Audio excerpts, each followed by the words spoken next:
Prokaryotic cell के characteristics.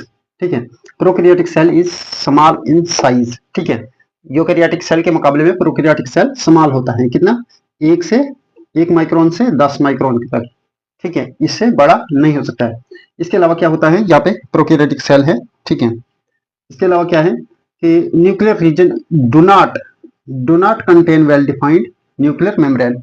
हमने eukaryotic cell में देखा है कि वहां पे न्यूक्लियस के बाहर से एक बाउंड्री लगी है। ठीक है, बाउंड्री बराबर है, जिसको न्यूक्लियर मेम्ब्रेन कहा जाता है।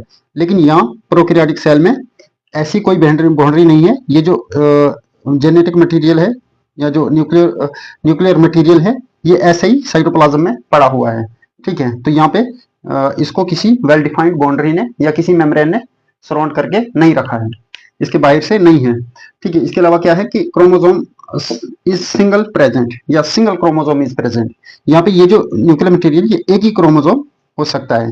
ठीक है, क्रोमोसोम सिंगल होता है इनमें प्रोकैरियोटिक सेल में, क्योंकि सिंगल सेल रहना है, जरूरत नहीं है ज्यादा क्रोमोसोम्स की। ठीक है, इसके अलावा क्या है, membrane bond cell organelles are absent. ठीक है, मेम्ब्रेन बॉन्ड मतलब यहाँ पे ना माइटोकॉन्ड्रिया है, ना यहाँ पे एंडोप्लाज्मिक रेटिकुलम है, ना यहाँ पे गोल्गी अपरेटस है। ठीक है, ना यहाँ पे लाइसोसोम है, ना कोई और वैक्यूल है, वैसे जैसे यूकैरियोटिक सेल में हो। तो हमने ये पढ़ा है कि क्यों नहीं है, क्योंकि ये सिंपल है, सिंगल रहना है, इसमें जरूरत नहीं है इसको उन चीजों को रखने की, इसलिए यहाँ पे सेल ऑर्गेनेली सब एब्सेंट होती हैं।